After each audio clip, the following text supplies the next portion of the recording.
નમસ્કાર. માળિયાહાટીના તાલુકાના લાંગોદરા ગામ તરફ જતો માર્ગ બિસ્માર હાલતમાં ફેરવાતા સ્થાનિકોમાં ભારે રોષ જોવા મળી રહ્યો છે. કુકવાસવાડાથી લાંગોદરા જતો માર્ગ ઊંડા ખાડાઓથી છલોછલ બન્યો છે, જેના કારણે વાહન ચાલકો, વિદ્યાર્થીઓ અને ગ્રામજનોને રોજિંદી અવરજવરમાં ભારે મુશ્કેલીઓનો સામનો કરવો પડી રહ્યો છે.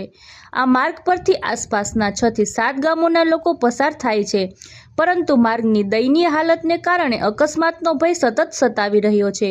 ગ્રામજનોએ તંત્રને તાત્કાલિક રસ્તાનું સમારકામ કરી લોકોને રાહત આપવા માંગ કરી છે. વધુ સમાચાર માટે જોડાયેલા રહો આરપી ગુજરાત ન્યૂઝ, રાજકોટ. હું ભરત સોલંકી, લાંગોદરા ગામ સ્થાનિક નાગરિક. અમારા ગામે અત્યારે ફૂલનું જે કામ ચાલી રહ્યું છે એ માળિયા તાલુકો અને માંગરોળ તાલુકાને જોડતો રસ્તો છે ને એને જોડતો ફૂલ છે. આજે અહીંથી 10 ગામોને જોડતો આ રસ્તા ઉપર ફૂલ બને છે, ડામર રોડ છે, એની પરિસ્થિતિ ખરાબ છે. એનું મુખ્ય કારણ અધિકારીઓ અને કોન્ટ્રાક્ટર છે. આજે 8 વર્ષથી આ ફૂલનું કામ પૂર્ણ નથી થયું. બે બાજુના શેડા બાકી છે અને કોન્ટ્રાક્ટરને બિલ પાસ કરી દેવામાં આવ્યું છે અધિકારીઓ દ્વારા. અધિકારીઓને રૂબરૂ વારંવાર રજૂઆત કરી, લેખિતમાં કરી, મૌખિકમાં કરી, તો પણ એનો કોઈ નિકાલ નથી આવતો. તાત્કાલિક ધોરણે ફૂલ પાડીને નવો બનાવવામાં નહીં આવે તો ઉગ્ર આંદોલન કરવામાં આવશે. ઓફિસે જઈને કલેક્ટર ઓફિસે જશું, અધિકારીની ઓફિસે જશું અને આ રોડ ડામર અટાણે જે હતો 3 કિલોમીટર આશરે, એમાં અટાણે 300 મીટર ડામર રહ્યો નથી. તો જે ભ્રષ્ટાચાર થયો છે એની તાત્કાલિક ધોરણે તપાસ થાય, ઊંડી તપાસ કરવામાં આવે. એમાં મુખ્ય આરોપીઓ અધિકારીઓ છે, જેના નામ જો હું તમને કહેવા માંગીશ કે બીનાબેન એસો છે, પરમારભાઈ છે, અડિયાભાઈ છે, એવા અનેક અધિકારીઓ છે. જે સોલંકી સાહેબ પહેલા હતા, જે અત્યારે રિટાયર્ડ થઈ ગયા, એનો પણ એમાં મુખ્ય ભ્રષ્ટાચારમાં હાથ છે. તો તાત્કાલિક ધોરણે આનો નિકાલ આવે. અમારે ગામને અત્યારે તકલીફ છે અહીંથી આવવા જવામાં, ભણવા જવામાં. બધા લોકો વાડી વિસ્તારમાં રહે તો એને નદીમાં પાણી આવે ત્યારે પણ પ્રોબ્લેમ થાય છે, હાલવાની તકલીફ છે. વહેલી તકે નિકાલ આવે એવી હું અધિકારી શ્રીઓને વિનંતી કરું છું કે જેથી કરીને અમારા ગામનો હાલવાનો જે પ્રશ્ન છે એનો નિકાલ આવે. જય હિન્દ, જય ભારત. રામજોગ માળિયા માંગરોળ 2 તાલુકાને જોડતો રસ્તો, માળિયા તાલુકાનું લાંગોદરા ગામ, જ્યાં આપણે નદીનો બેઠો પુલ 8 વર્ષથી કોન્ટ્રાક્ટરો અધિકારીઓની મિલી ભગતથી ભ્રષ્ટાચાર, એમાં એટલો ભ્રષ્ટાચાર થયો કે એનું કંઈ અમે વર્ણન ન કરી શકીએ. છતાંય ભ્રષ્ટાચાર કર્યો તો આજે હું એમ કહું છું કે અમારા ગામનો જે બેઠો પુલ છે 2 તાલુકાને જોડતો રસ્તો છે, આજુબાજુના 8 થી 10 ગામડાને પણ ઉપયોગી આવે એમ છે. તે ખાસ કરીને અમારે ચોમાસામાં અત્યારે 8 વર્ષ થયા છે, એ પુલમાં કોઈ ધ્યાન દેવા નથી આવ્યા છે. અને ખાસ કરીને જે અધિકારી અને કોન્ટ્રાક્ટરો, આ લોકોની મિલીભગતથી આ કામ અમારે એમને એમ ઠપ પડ્યું છે.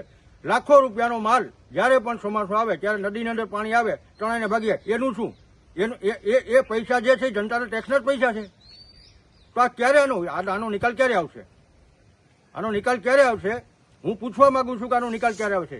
કોઈ અધિકારી ધ્યાન નથી દેતા. જે કોન્ટ્રાક્ટર આવે છે આ તો અમારી ફરી નીકળી જાય છે. અંદાજિત કેટલા કરોડનું કામ હતું? અને એનું જે જૂના એસ્ટિમેટમાં હતું તો કેટલાક કરોડનું કામ હતું, એનો જવાબ આપવામાં આવે. કેટલા કરોડનું કામ હતું અત્યારે 8 વર્ષમાં અત્યાર સુધી કર્યું શું એ લોકો? અને બીજા નંબરમાં કે 1 કરોડ ને 30 લાખનું જે કામ હતું આ ડેમનું, તો અત્યારે વાડી વિસ્તારમાં જવા માટે, વાડી વિસ્તારવાળાને જવા માટે તકલીફ પડે છે, બાળકોને ભણવા માટે તકલીફ પડે છે, હોસ્પિટલ જવું તો કઈ રીતે જવું છે. આ બધી પરિસ્થિતિ અત્યારે ગંભીર પરિસ્થિતિ છે અમારા ગામની. કે મેઇન જે આ પુલ છે એ પહેલા પણ મેં કીધું છે કે 2 તાલુકાને જોડતો રસ્તો છે, આજુબાજુના 10 થી 12 ગામડાને પણ લાગતો રસ્તો છે. તો આની વહેલામાં વહેલી તકે આનું નિરાકરણ લઈ આવવામાં આવે એટલી જ હું સરકાર, અધિકારી અને કોન્ટ્રાક્ટરોને વિનંતી કરું છું.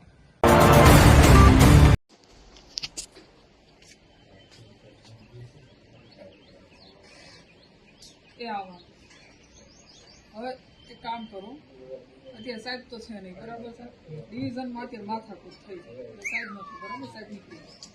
અત્યારે તમને હું એમપી આપી દઉં. હા, એટલે હું ભાવિનભાઈ જઈને બેસી જાય. બેન મારો નંબર કોણ બ્લોક લિસ્ટમાં નાખ્યો છે? તો હું રજા ઉપર છું ને. ના, તે આજે હમણાં રજા ઉપર છો એટલે ત્યારે ક્યાં રજા ઉપર? મારી યાર મગજમારી નહીં. મગજમારી મેં શું કરી? મારા રેકોર્ડિંગ સાંભળી લો. બાકી મારી પાસે છે જેટલા તમને બેન ફોન કર્યા ને, કોઈ જાતની મગજમારી નથી કરવાની, બરાબર છે. મગજમારી હું નથી કરતો ને બેન. બેન કરીને બોલાવીશ તો મગજમારી કહેવાની બેન. તમારો ચાર્જ છે, તમને ફોન કરવો એ અમારી ફરજ છે. જવાબ આપવો એ તમારી ફરજ છે. હું રજા ઉપર છું. અત્યારે રજા ઉપર હશો તમે, ત્યારે રજા ઉપર નહોતા, ત્યારે ચાલુ ડ્યુટી હતા બેન, ત્યારે ઓન ડ્યુટી હતી. જવાબ દેવા નથી. જવાબ દેવા નથી થતો. નહીં, મારે અત્યારે હું રજા ઉપર. અત્યારની વાત નથી, પહેલાની વાત છે બેન, જયારે હમણાં 10-15 દિવસ પહેલાની વાત છે. આરેના લાંગોદરાનું છે બસ. અલા, આરેના હા, લાંગોદરા. અમે કઈ બાબતે તમારે એને ભેજામારી કરી ઈ કયો મને. પણ હું અત્યારે નવરી નથી. અત્યારની વાત નથી, હર વખતે તમે ઈ જ કહો બેન, હું નવરી નથી, હું આમ નથી. તમારો અધિકાર છે કે નહીં જવાબ દેવો, એ મને આનો જવાબ જોઈએ. મારે અત્યારે તમારી યાર મગજમારી કરવાનું હું મગજમારી ક્યાં કરું બેન? હું તમને બેન કે બેન કઈ બોલાવું છું. ઓફિસ આવી છું, બરાબર? ભલે તમે તમારા કામથી અત્યાર સુધીની વાત- પર્સનલ મોબાઈલ છે, હું ગમે ઈ કરું, બરાબર? અત્યારની વાત નથી કરતો ત્યારે બોલવાની ભાન તમને ખબર જ નથી પડતી કા? કેવી રીતના લેડીઝ સાથે કેવી રીતના વાત કાંઈ કરવી, હું બરાબર છે? કઈ તો અવરું અત્યારે તમે આવી રીતના આવું વર્તન ન કરો. વીર વર્તન કર્યું હોય. તમે અત્યારે ઓફિસ જ નીકળી જાઓ. કેમ બેન? બસ. કાં પછી હું હોય છે? એમને જવાબ તો દેવો પડે ને બેન તમને. મેં કોઈ પ્રોબ્લેમ એ તો બેન ને ખબર હોય ને, એટલો સમય સુધી બેન ને મેં એટલી બધી માગી માહિતી કઈ ડેમ ઉપર ને એટલી અરજી કરી, અમે 5 અરજી કરી, હજી સુધી એમાં તપાસ નથી મારે થઈ. તપાસ કરવાની છે ઈ. તમારો અધિકાર તો હે ને જે તે ડિવિઝનમાં. હા તો એને એમાં પણ સાહેબ સોલંકી સાહેબ એમ કહે કે તમે બેન ને મળો, સોલંકી સાહેબ એમ કહે કે બેન ને મળો. હા એ તો હવે આવ્યા છે, તો અત્યાર સુધી બેને જવાબ નથી દીધા, તો જવાબ દેવો બેન ની ફરજ હતી ને. તો બ્લોક લિસ્ટમાં નંબર નાખવો હોય એનો કોઈ મતલબ નથી ને. પર્સનલ મોબાઈલ હોય તો બેન તમારે સરકારી મોબાઈલનો નંબર દેવો જોઈએ ને. ફોન કરવાનો હોય, સરકારી ફોન હા તો તમારે એ નંબર દેવો જોઈએ ને. તમારે એમ કહેવાય કે ભાઈ ચાલુ રાખો, હું તમને બીજો નંબર આપું, એમાં ફોન કરો, મારા પ્રાઇવેટ નંબરમાં નહીં કરતા. પેલી વસ્તુ અત્યારે મારી યાર મગજમારી કરો. હું મગજમારી નથી કરતો બેન, હું પ્રેમથી જ વાત કરું છું ને. બધા લોકો છે, હું ક્યાં ભાઈ કઈ બોલ્યો? હું ભલે તમારું હું ખાલી જવાબ લેવા આવ્યો બેન પાસે કે બેન તમે આવી રીતે મારો નંબર બ્લોક લિસ્ટમાં નાખ્યો, મારી અરજીઓ હોવા છતાં તમે કેમ આનું કઈ તપાસ નથી કરી. મારો ઉદ્દેશ એટલો જ છે ખાલી. મારી અરજીઓ એ પેન્ડિંગ પડી, અહીંયા અરજી નથી કરેલી, અરજી એની કલાક. અહીંયા કરેલી છે ને અહીંયા કરેલી છે. હાલો સોલંકી ભાઈ વાત પણ આવી નબળી ગુણવત્તા, એટલી અરજીઓ આપવા છતાં પણ આજે આ પરિસ્થિતિ છે. આની આ પરિસ્થિતિમાં ફૂલનું કામ આલે, અહીંથી આરામ થયેલું. હવે એટલી અરજીઓ આપવા છતાં આ ફૂલનું કામ, વારંવાર અરજી આપવા છતાં કલેક્ટરને રૂબરૂ અડાડા હે. હાથ કેમ નહીં અડાડે ભાઈ? કેમ એટલી નબળી ગુણવત્તા? હાથે ખરી જાય બધી, જેટલું જોઈએ એટલું હાથે ખરી જાય. કોન્ટ્રાક્ટર દ્વારા એમ કહેવામાં આવે કે હાથ અડાડમાં એમ કહેવામાં આવે.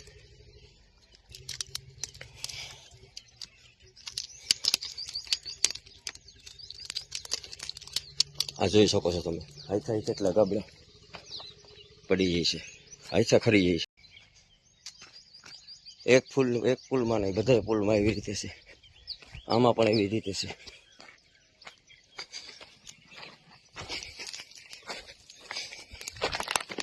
જોઈ શકો તમે બધી આજ કન્ડિશનમાં છે બધી. આ બધા કાંકરાથી માંડીને બધી હાથે ખરી જશે.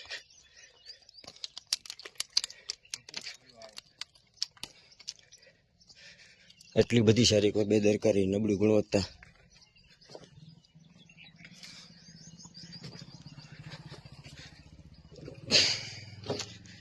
આ કોન્ટ્રાક્ટર દ્વારા ના પાડવામાં આવે છે કે અંદર આવવું નહીં.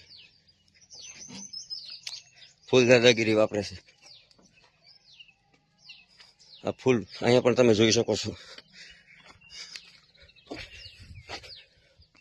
1,32,00,000 રૂપિયાનું કામ છે. ફૂલ ભ્રષ્ટાચાર.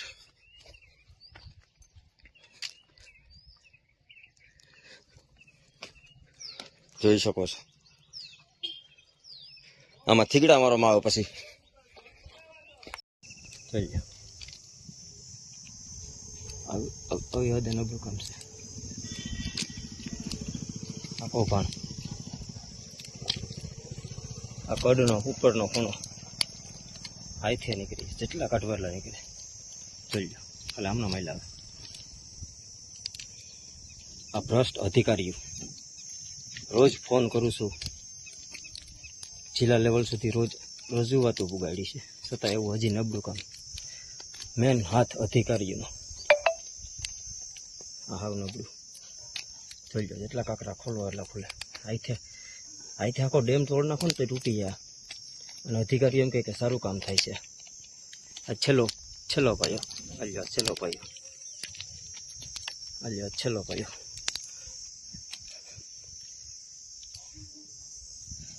જોઈ લો છેલ્લો પાયો.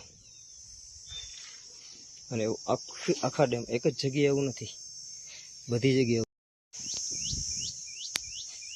આખા પિલોર એવી રીતે છે.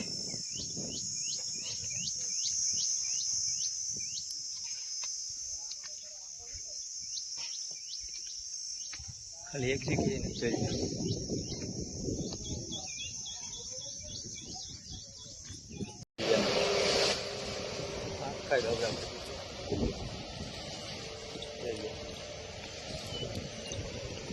ભ્રષ્ટાચાર આ છેલ્લી લાઈન હાલે, હવે તો સારું કામ થવું જોઈએ ને. બધામાં પ્લાસ્ટર કરવું પડે ભાઈ, એટલું બધું નબળું થાય. બહુ ટચિંગ નીકળે, રેતી સિમેન્ટ ઓછી પડે. હે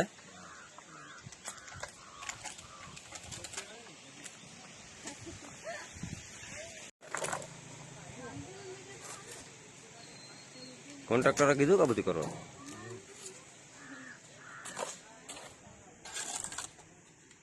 મારે તો ઓલામાં ફરી જાય કે કાંકરા મારી તો જરાક, હા એમને ફરી જાય. ખેરાઈ તો બે ખેરાઈ તો પછી ગુરદે જતો, હા આરામથી ફરી જાય છે. મારે તો ટચિંગ કરી આની ભાઈ, હા ખેર તો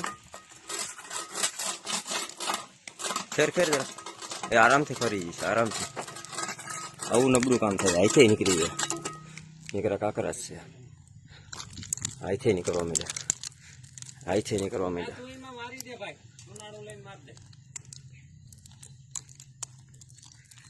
પછી મારો ને ભાઈ, પેલા મને મારી રીતે ઉતારવા દો ને તમે સુનાળોમાં. પછી શું ઉતર્યા માથે દાટી દો, પછી ઉતર્યા દાટવાનું કામ ચાલુ છે. અહીંથી ખરવા માંડ્યા કાંકરા, અહીંથી ફરી જાય, અહીંથી ફરી જાય. હા લાંગોદરા ડેમનું કામ અહીંથી ફરી જાય. હા જોઈ લો, અહીંથી ફરી ગયા. હા લાંગોદરા ડેમનું કામ. આજે આ પરિસ્થિતિમાં અધૂરા ફૂલના બિલ પાસ કરી દેવામાં આવ્યા.